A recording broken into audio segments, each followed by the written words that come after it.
World building in stakes एक रोग AI है जिसका कोड नेक्स्ट लेवल एडवांस है। पिछले इंस्टॉलमेंट्स में भी एआई ट्विस्ट था, पर अब स्टेक सीधा वर्ल्ड वॉर 3 रोकने तक पहुंच गए। Run time is 2 hour 45 minutes, पहले 45 मिनट्स एक्सपोजिशन है, वायरिंग सेट करने में निकल जाता है। एनालॉजी ये है कि जैसे फरारी ड्राइव करने से पहले इंजन खोल के सब पार्ट्स दिखाना होता है ना, वही है। Under water submarine showdown scene में ईथन हंट क्लॉस्ट्रोफोबिक सिलेंडर में है, पानी के नीचे, और एटमॉस्फेयर बिल्कुल साइलेंट। तभी लो फ्रीक्वेंसी रंबल, फिर एक clang action kicks in. Logic glitch, pressure suit उतारना बहुत ही हेड स्क्रैचर है। बट पर्सनल एनेक्डोट ये है कि थिएटर में मेरी हार्ट बीट 180 तक पहुंच गई होगी। पता ही नहीं चला कि पॉपकॉर्न कब गिर गया या मेरा ढक्कन कब तेज हो गया। Some awesome things are gravity defying stunts, Tom Cruise का commitment, no stunt doubles, roof top jumps, high speed motor bike chases और हेलीकॉप्टर स्टंट्स। सब में एक चीज़ कॉमन है, रिस्क क्लियरिंगली विजिबल है। Rhetorical fragment, irrational, definitely, incredible, absolutely. Example, जैसे parkour athletes skyscraper की दीवार चढ़ जाए। सपोर्टिंग कास्ट एंड कैमियोज, इसके बारे में बात करेंगे तो सबसे पहली चीज़ है पॉम क्लेमेंटॉफ। उनका रोल अंडर रिटन है, पोटेंशियल वेस्ट हो गया।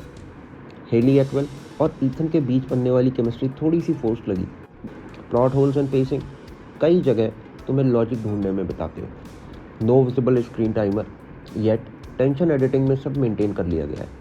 Secondary characters arcs are incomplete, कुछ मिशन स्टार्ट हुए पर क्लोज नहीं हुए। और बुलेट पॉइंट्स, एआई का क्लियर मोटिव कब क्लेरिफाई होता है, विलन्स की बैक स्टोरी जिप क्या है, सब प्लॉट्स आर हाफ बेक। अब एडिटिंग एंड साउंड डिज़ाइन की बात करते हैं। Salute to the editing team. Quick cuts plus ambient sound equals to heart pounding thrills.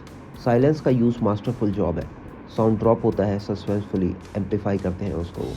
Analogy ये है कि साउंड ट्रैक ऐसा है जैसे रोलर कोस्टर राइड में sudden free fall. Emotional core and character beats, Ethan की पर्सनल स्टेक्स, टीम का survival, अपनी रेपुटेशन। इमोशनल पंचेस को एक दो बार इफेक्टिव, बाकी में एक्शन ओवरशैडो कर जाता है। पर्सनल नोट ये है कि जब ईथन अपनी टीम के एक एक्सप्लोजन से बचाता है, जेन्युइन इमोशन रेजोनेट होता है।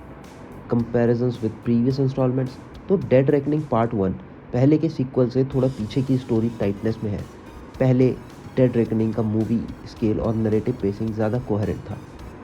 अब वेरिंग सेंटेंसेस ये है कि पिछली मूवी में बिल्डअप शार्प था, यहाँ बिल्डअप में स्लिपअप्स थे।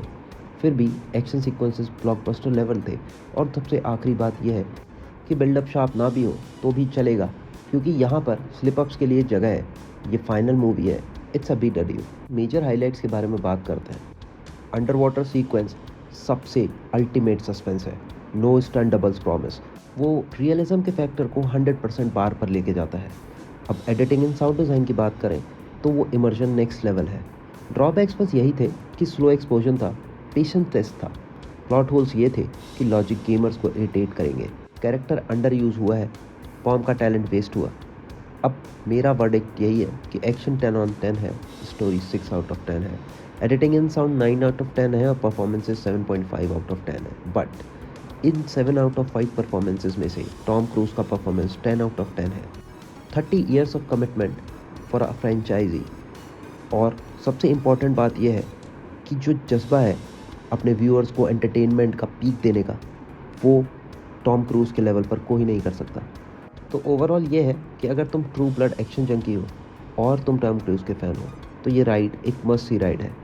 अगर तुम कोहेरेंट स्टोरी टेलिंग फ़ैन हो तो थोड़ा पेशेंस रखना पड़ेगा।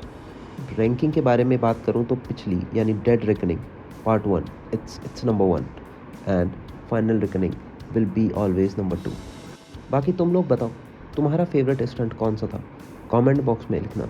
और हाँ, चैनल सब्सक्राइब करना मत भूलना। नेक्स्ट रिव्यू में और भी जॉ ड्रॉपिंग इनसाइट्स दूंगा।